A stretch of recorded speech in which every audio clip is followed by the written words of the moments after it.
Imagine stepping onto a plane, carrying the dreams of a nation, but to the world, you're just another face. No crown, no spotlight, only a hoodie and a quiet resolve. You choose to walk humbly, to blend in, to live the values you preach. Then in one fleeting moment, someone sees your skin, your simplicity, and decides you're unworthy. They try to shove you aside, to erase your dignity, unaware that you're a revolutionary, a leader, a force reshaping history. This is the story of Ibrahim Traore, President of Burkina Faso, in a single flight that laid bare the sting of prejudice, the strength of humility, and the rise of a new Africa. This isn't just a story, it's a reckoning. Buckle up.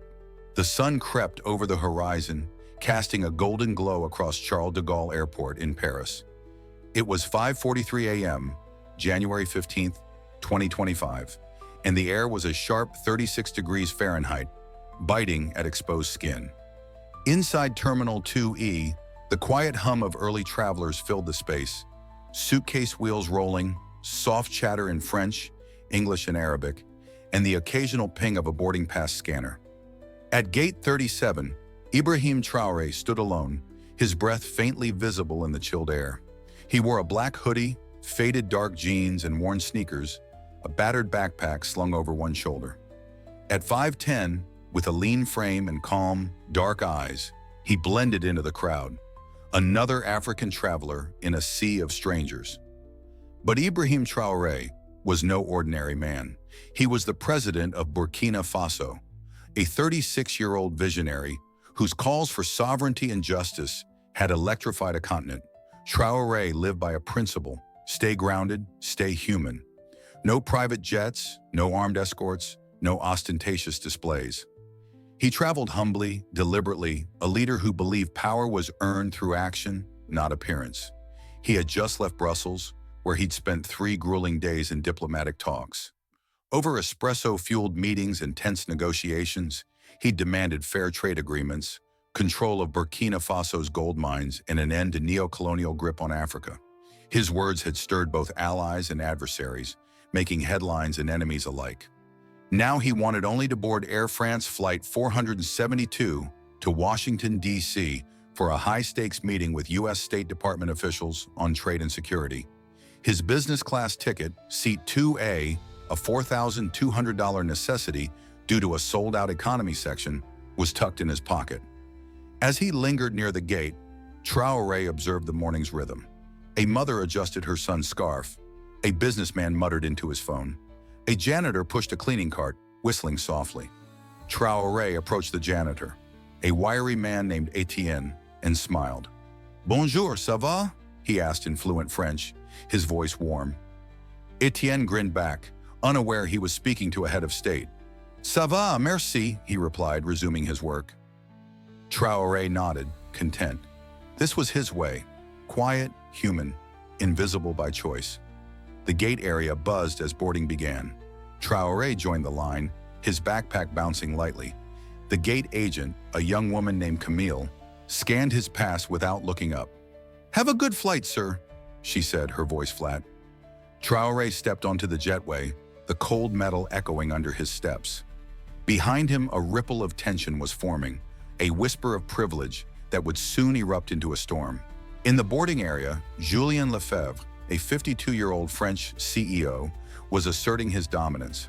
At 6 feet 2 inches, dressed in a tailored charcoal suit with a $12,000 Vacheron Constantin watch, Lefebvre exuded entitlement. As CEO of Lumiere Global, a $15 billion energy conglomerate with contracts across Africa, he was accustomed to private lounges, expedited service, and doors swinging open at his name. Today, he was bound for D.C. to pitch U.S. senators on a $2 billion solar project in Burkina Faso, a deal he framed as bringing light to the dark continent. His 2 assistants, both in their 30s, hovered nervously, clutching briefcases and checking emails. Lefebvre's Platinum Air France status guaranteed him priority, but when he reached the gate, Camille delivered a blow. "I'm sorry, Monsieur Lefebvre, but business class is fully booked. We can offer first class on the next flight in 3 hours or a premium economy seat now." Lefebvre's face hardened, his gray eyes narrowing. "Do you know who I am?" he snapped, his French accent thick with disdain. I'm a key investor in US and African markets. I don't fly economy. Make it happen. Camille, flustered, stammered. Sir, I'll check again, but… Lefebvre cut her off, his polished loafers tapping the floor, each tap a pulse of impatience. I'm meeting senators tomorrow. Senators. Fix this, or I'll have your manager on the phone. Camille's hands shook as she typed, sweat beading on her brow. Other passengers in line shifted, some glaring, others pretending not to notice.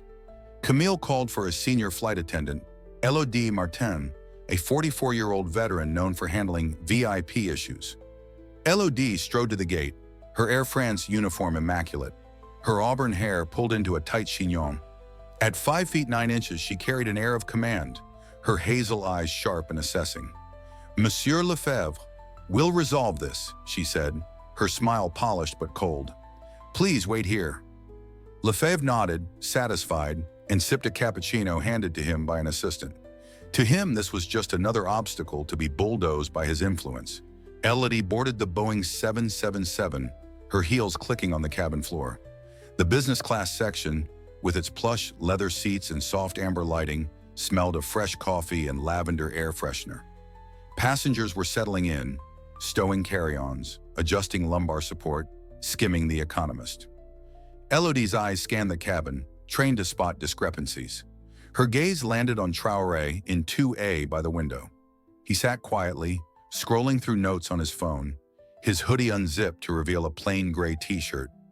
No briefcase, no entourage, no visible wealth. Just a black man, alone, in a seat that screamed privilege. Elodie's lips tightened. She'd seen this before. Passengers mistakenly booked in premium cabins, often through errors, she assumed. Leaning toward a junior attendant, Margot, a 25-year-old with nervous eyes, Elodie muttered, Probably a booking error. He doesn't fit. Margot nodded, unsure but deferring to her senior. Elodie approached Traore, her smile thin as ice. Monsieur, may I see your boarding pass, please? Her tone was polite but laced with condescension, like a clerk questioning a customer's credit card. Traore looked up, his eyes calm and steady, and handed her the pass without a word. She studied it, her fingers tapping the edge. The name Ibrahim Traore rang no bells. The seat number 2A was correct, but something gnawed at her. He didn't look like a business-class passenger, not in her world of suits, status, and Eurocentric privilege. She returned moments later, her smile tighter, her voice dripping with false courtesy. Sir, I'm terribly sorry, but we need to make an adjustment to accommodate another guest. Would you mind relocating to economy? We'll offer you a $200 voucher for your trouble. The words were a quiet jab, an assumption that he could be bought, moved, dismissed. Traore raised an eyebrow, his voice low but firm. Why me? Elodie faltered, her cheeks flushing slightly. No reason, sir. Just an operational need. Traore leaned forward, his gaze piercing, unyielding. A guest more important than me? The question hung heavy, simple but loaded. Elodie's smile froze, her confidence cracking. Please, sir, it's a small change, she said, her tone sharper now. Around them, passengers glanced over, sensing tension. A woman in 3C, a DC consultant named Lauren, lowered her tablet, her brow furrowing. A man in 1B, a retired ambassador named Charles, folded his newspaper, watching quietly. Traore sat back, his expression unreadable. No, he said simply, I'll stay in my seat. The cabin grew still, the hum of the plane's engines the only sound. Elodie's face twitched, her pride stung. A black man in a hoodie defying her? On her flight? She wasn't used to this. Elodie straightened, her voice colder now. Sir, I must insist. This is for operational reasons. Traore didn't talon, his calm unshaken. If it's operational, explain why I'm being singled out and not anyone else. His tone was even, but it carried the weight of a man who'd faced coups, threats, and colonial legacies and emerged victorious. Elodie hesitated, unprepared for this quiet defiance. The other passengers were now openly staring, the air thick with unease. She turned abruptly, her heels clicking as she marched to the galley to consult the captain, a seasoned Frenchman named André.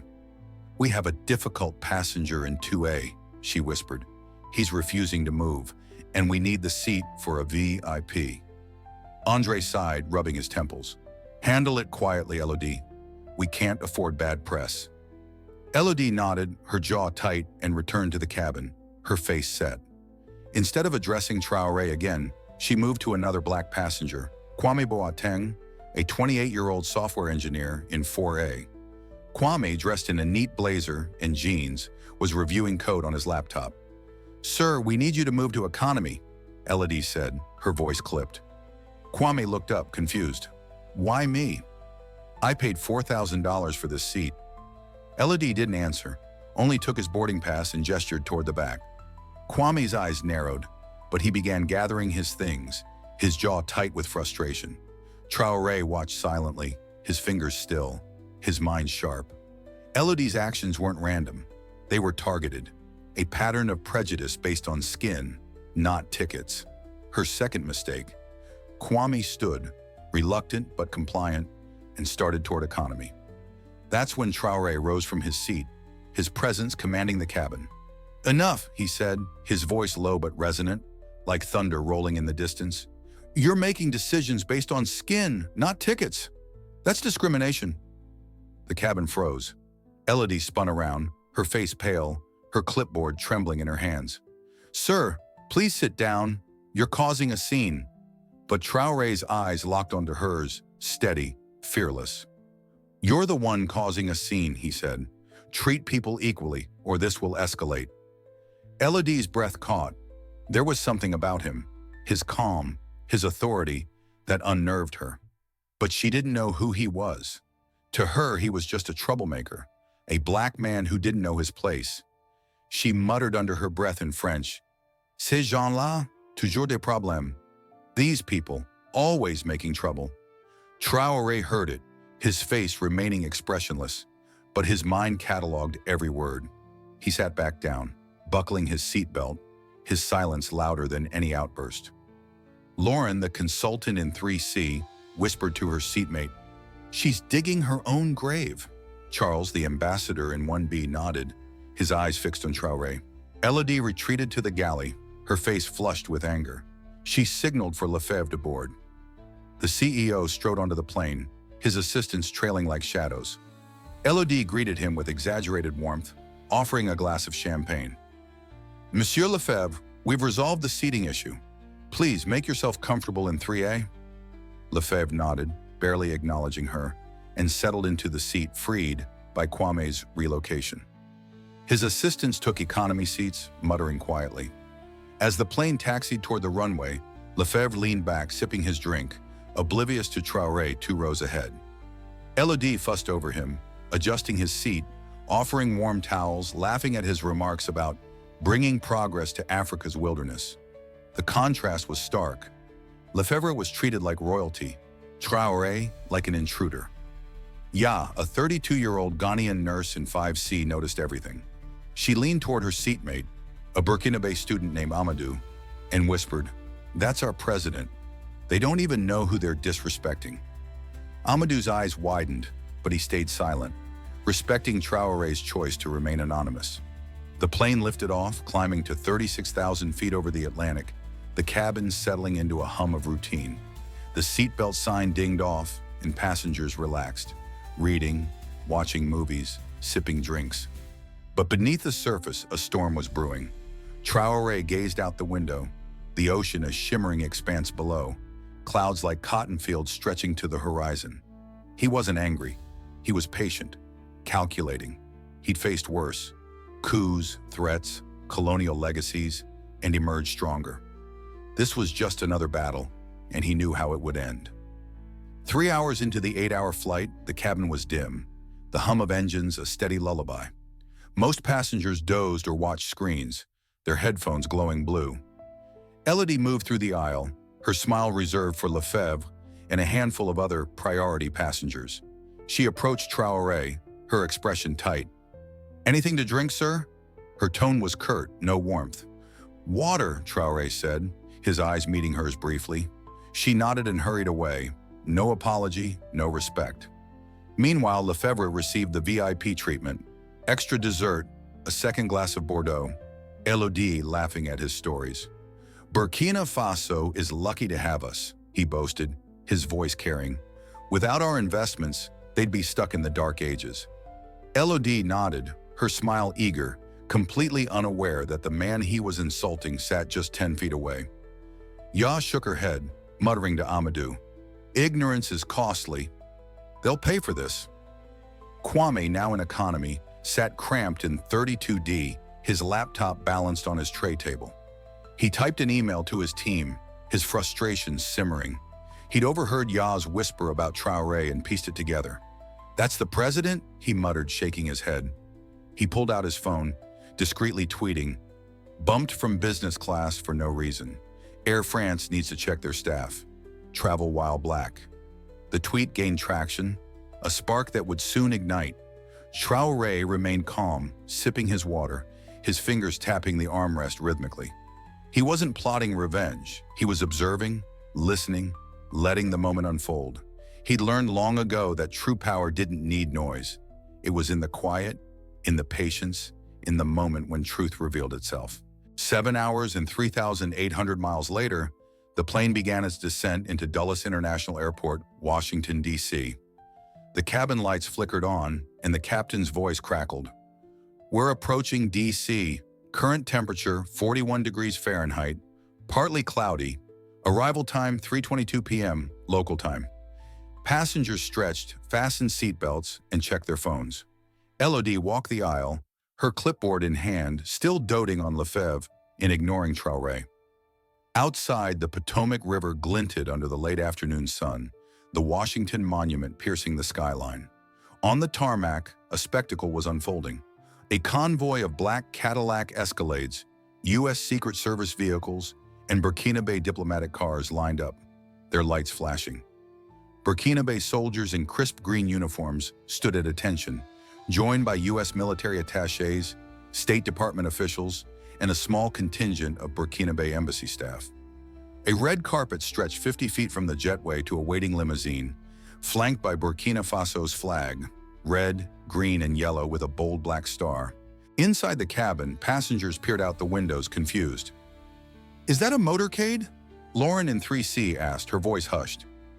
"Looks like someone big is on board," her seatmate replied. Lefebvre smirked, adjusting his tie. "Must be for me," he said to Elodie. "I'm meeting congressional staff tomorrow." Elodie nodded, already planning to escort him off first, her smile smug. But as the plane taxied to the gate, the atmosphere shifted. A Burkina officer, Colonel Idrissa Konate, boarded the aircraft. At 6 feet 4 inches, with a black beret, a chest full of medals and a gaze like steel, he commanded the cabin. His boots echoed as he strode to 2A, stopped, and saluted sharply. "Monsieur le Président, welcome to Washington." The cabin fell silent, jaws dropping. Elodie froze, her clipboard slipping from her hands. Lefebvre's champagne glass paused midair, his face paling. Traore stood, calm and dignified, his hoodie still unzipped, his backpack slung over one shoulder. He returned a nod, not a word spoken. The CEO stammered, "President?" Elodie's hands trembled, her eyes darting between Traore and Konate. She whispered, "No, it can't be." Konate's gaze shifted to her and Lefebvre, his voice cold as ice. "You two, come with us. Now!" Elodie's knees buckled. "Why me?" she gasped. "You've disrespected the head of state," Konate said. "That's a diplomatic incident." Traore stepped off the plane, greeted by a Burkina delegation and U.S. officials. Cameras flashed, a small crowd of diaspora supporters cheering beyond the security perimeter, waving Burkina Faso's flag. Back on the plane, Elodie and Lefebvre were led away in handcuffs by Burkina security and U.S. Marshals, passengers gaping. Ya smiled quietly, whispering to Amadou, "Justice doesn't sleep." The tarmac at Dulles shimmered under the D.C. sunset, the air crisp at 40 degrees Fahrenheit. Elodie and Lefebvre were escorted into separate SUVs, their faces masks of panic. Elodie's earlier arrogance had vanished, replaced by wide-eyed fear. Lefebvre, usually so composed, looked like a man who'd lost his empire, his suit rumpled, his pride shattered. The silence was deafening, a symbol of power reclaimed, of dignity defended. At a press conference in Dulles' diplomatic lounge, Traore stood before a bank of microphones, his hoodie swapped for a simple dark blazer, his voice steady but piercing. In Burkina Faso, we judge a person by their character, not their skin, their wealth, or their title. We reject the old habits of privilege and prejudice. This is the new Africa, and we demand respect, not just for me, but for every human being. His words, broadcast live on CNN, BBC, and Al Jazeera, echoed across the globe, translated into 20 languages within hours. The story exploded online. Kwame's tweet, now with 50,000 retweets, was joined by leaked footage of the arrests, photos of Traore's quiet dignity, and clips of Elodie's trembling apology. Hashtags like Respect Africa, Shaka Stand with Traore, and Shaka Boycott Air France trended worldwide, amassing 10 million posts in 24 hours. African diaspora communities in DC, New York, Atlanta, and London held rallies chanting, "No more disrespect." U.S. college students, inspired by Traore's humility, launched petitions demanding Air France's accountability. Air France issued a frantic apology within 12 hours, a 300-word statement filled with corporate jargon. "We deeply regret any distress caused and are conducting a thorough investigation." It was too late. Burkina Faso banned Air France from its airspace, a move that cost the airline $20 million annually. Senegal, Mali, and Ghana threatened to follow, citing systemic disrespect. Protests erupted outside Air France offices in Lagos, Nairobi, and Addis Ababa, with signs reading, "Africa is not your colony."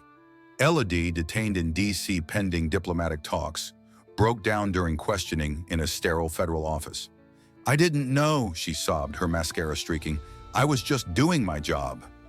The investigator, a black U.S. official named Agent Carter, leaned forward, his voice calm but firm. "Your job isn't to judge people by their appearance, Ms. Martin. You failed at humanity. How many others have you treated this way?" Elodie had no answer, only tears.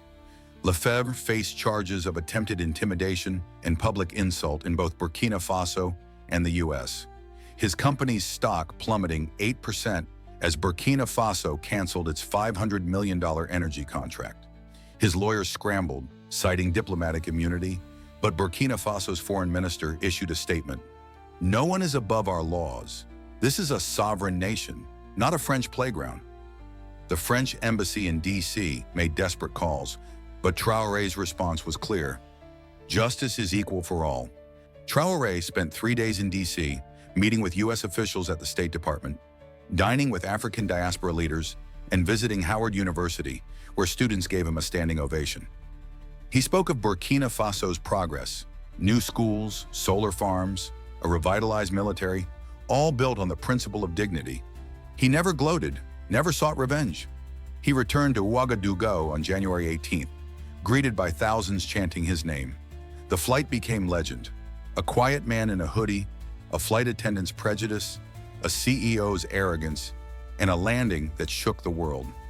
In Burkina Faso, school children recited the story, calling it the lesson of Seat 2A.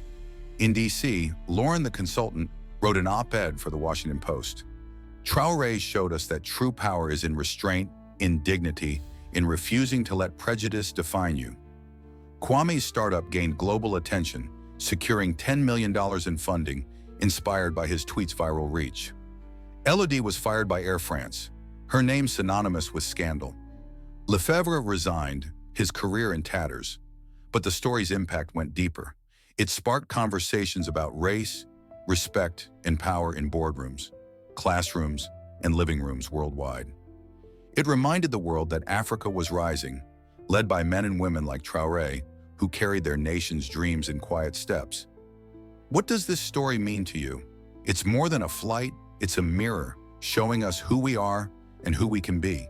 How would you have reacted in Traore's shoes? Share your thoughts in the comments. Let's talk about dignity, justice, and the world we want to build. If this story moved you, hit that like button to spread its message and subscribe for more tales that challenge, inspire, and remind us of humanity's power. Together, we can keep this conversation alive.